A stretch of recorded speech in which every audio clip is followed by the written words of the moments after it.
Hello student. अब पूर्वकालिक क्रिया। वह पत्र पढ़कर उठा।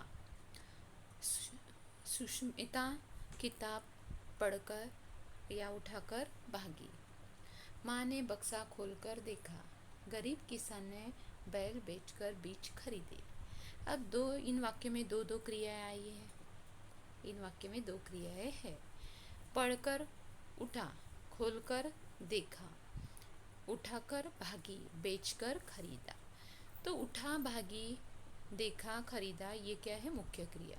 अब पढ़कर, उठाकर, खोलकर, बेचकर, ये है पूर्वकालिक क्रिया। ये मुख्य क्रिया है। भागना, उठना या देखना, खरीदना। पढ़कर, उठाकर, खोलकर या बेचकर, ये क्या है? पूर्वकालिक क्रिया। पूर्वकालिक क्रिया मुख्य क्रिया के पहले आती है। मुख्य क्रिया से पूरा हो जाने का बोध कराती है, उसे पूर्वकालिक क्रिया कहते हैं। मुख्य क्रिया से पहले आकर पूरी हो जाने वाली क्रिया को पूर्वकालिक क्रिया कहा जाता है।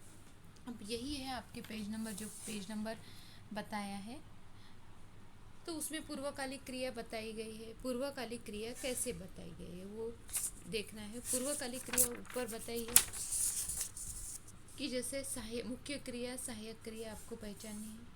और पेज नंबर 62 पर आपको पूर्वकालिक क्रिया मिल जाएगी।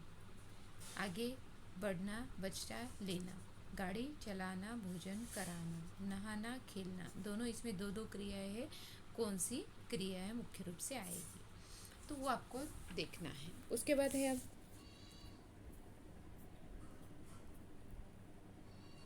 शब्द और उपसर्ग। शब्द और उपसर्ग आए हैं। पेज नंबर 61 पेज नंबर है। शब्दों की बात, उपसर्ग और मूल शब्द अलग करने हैं और उसकी बात मैं यहाँ पे इस वीडियो के माध्यम से जैसे कर रही हूँ। अब उपसर्ग और प्रत्यय किसे कहा जाता है? आप सब जानते हैं कि मिट्टी, जहाँ मिट्टी, पानी और आग से जैसे ईंट बनती है और ईंटों के से ही एक मिस्त्री क्या करता है? इमारत बनाता है। भाषा की रचना भी कुछ इसी प्रकार की है। वर्णों के मेल के साथ सार्थक रूप से जो विभिन्न पदों, पदबद्ध, उपवाक्य, वाक्य आदि को पिरोकर सुंदर रचना या सुंदर रचा जाता है। शब्द क्या है? शब्द वर्णों के मेल से बना स्वतंत्र सार्थक ध्वनि समूह है। अब शब्द वर्णों का मेल है। प्रत्येक शब्द का स्वतंत्र अर्थ है अथवा सभी शब्द सार्थक होते हैं। वाक्यों, शब्दों का वाक्यों में प्रयोग करना, जैसे उदाहरण के लिए है क हलंत है, म हलंत है, तो को विभिन्न प्रकार से जोड़ा जा सकता है। तो कमल, कलम, मकल, लमक और क ल क म ऐसे शब्द इन्होंने साथ में जोड़े हैं। इनमें से कमल और कलम यही सार्थक शब्द है। विशेष निरर्थक है, बाकी निरर्थक है। इसे ही कहा जाता है, यानी इसे शब्द को देखो, कलम और कमल दोनों शब्द कैसे बनाए। यहाँ पे है कमल कलम से लिखता है। कभी कभी निरर्थक शब्दों का भी वाक्य में प्रयोग किया जाता है। जैसे यहाँ पे बताया है, मुझे कलम वलम कुछ नहीं चाहिए। अरे भाई कुछ पानी वानी लाओ, मुझे कुछ अता पता नहीं। पैसे वैसे भी है या यूं ही चले आए। केवल बोलने या बोलने बालने से ही तुम्हारा काम नहीं होगा। तो इस उदाहरण में जैसे दैनिक जीवन से जैसे ढूंढे, अब हम पढ़ चुके हैं रचना की दृष्टि से दो प्रकार, अब मूल और व्यक्त। अब जैसे है उपसर्ग लगाकर और प्रत्यय लगाकर, उपसर्ग और प्रत्यय दोनों लगाकर यहाँ पे, और समास कैसे, जैसे वाक्य कैसे बन रहे हैं उसके बारे में यहाँ पे जैसे आपको जानकारी देती हूँ। अब उपसर्ग जो या वे शब्द जो किसी शब्द अथवा मूल शब्द के पहले जुड़कर विशेष अर्थ प्रकट करने वाले होते हैं या निर्माण करते हैं, उस पर उपसर्ग कहते हैं। बल, सबल, निर्बल, प्रबल, दुर्बल, फल, सफल, विफल, असफल, कुफल, निष्फल।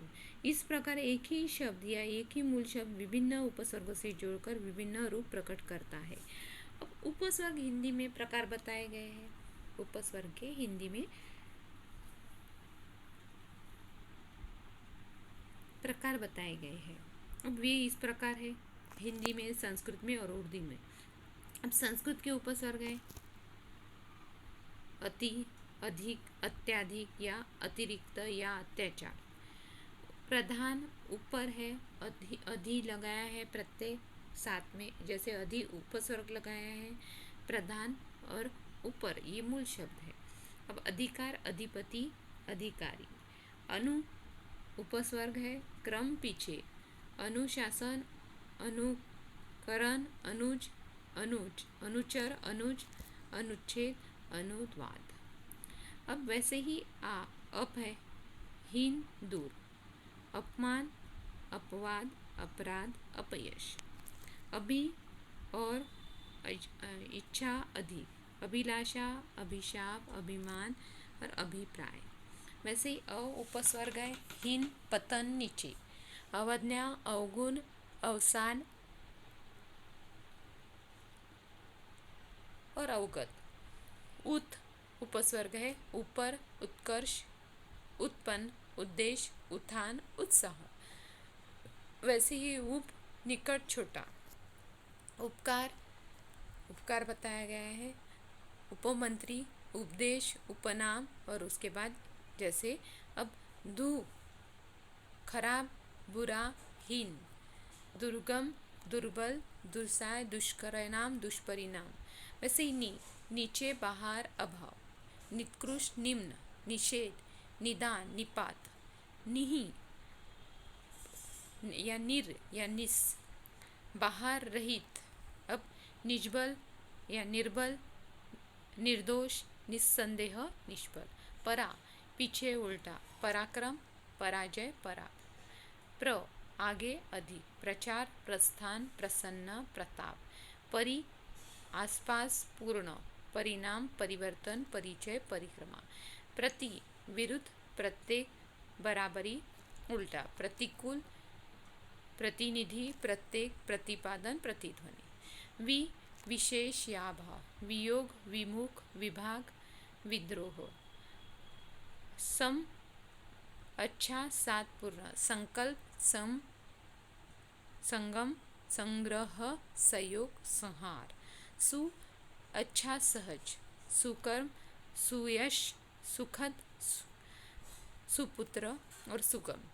स्व, अपना, निजी, स्वदेश, स्वार्थ, स्वतंत्र, स्वाधीन। अतः, भीतर, अंतःकरण, अंतःकरण, अंतःपुरः। अब ये क्या है, जैसे यहाँ पे बताए हुए कुछ जैसे कैसे उपस्वर्ग बन रहे हैं उसकी जानकारी यहाँ पे बताई जा रही है। अब ऐसे ही उपस्वर्ग है, अंतर यानी भीतर, अंतरराष्ट्रीय है, अंतर्मन, अंतर्ध्यान। अब अंध, नीचे, अधो, पतः, अधोगति, चिर, हमेशा, देर तक, चिरंजीवी, चिरंजीव या चिरकाल। पुनः, दोबारा, पुनर्जन्म, पुनर्जागरण, पुनर्अभ्यास। हिंदी में जैसे अभी यहाँ पे बताए गए हैं, अ प्लस अभाव, अमर, अजर, अजन्मा, अटल। अन, अभाव के बिना, अनपढ़, अनहोनी, अनबन, अनाचार। दुर, कम, निम्न, दुबला, दुधारा, दुलारू, दुकाल। नि, कम के बिना, निगोड़ा या नित्या, निवारण, निदान। स, सहित, अच्छा, सहित, सजल, सुपुत, सपूत, सशक्त, सफल। क, बुरा, कपूत। सु, अच्छा, सुपुत्र, सुपात्र, सुयोग्य, सुघड़ या सुफल। अब ऐसे ही यहाँ पे है बुरा, कु, कुपुत्र, कुपात्र, कुचक्र, कुमार्ग। पूरा, भर, भरपेट, भर, पूरा, भरपेट, भरमुंह, भर, पाई, भरपूर। एक, कम, 59, 49, 39, 69। ये हो गया। अभी उर्दू के वर्ड्स दिए गए हैं। अब उर्दू के वर्ड्स यहाँ पे आपको दिए गए हैं, पर उर्दू के वर्ड्स की हमें ज़रूरत नहीं है। तो उर्दू के वर्ड्स आपको नहीं करने हैं, सिर्फ आपको हिंदी के वर्ड्स करने हैं और हिंदी के वर्ड्स के माध्यम से ही जैसे आपको उपस्वर्ग आ जाएगा। आपका जो पेज नंबर है 61 उस पर उपस्वर्ग है, जैसे शब्द दिए गए हैं प्रत्यय लगा के उपसर्ग लगा के, जैसे प्रचलित है, चल है, अधिकार अधिकार है, निर्बल है, तो ये आपको बनाने हैं।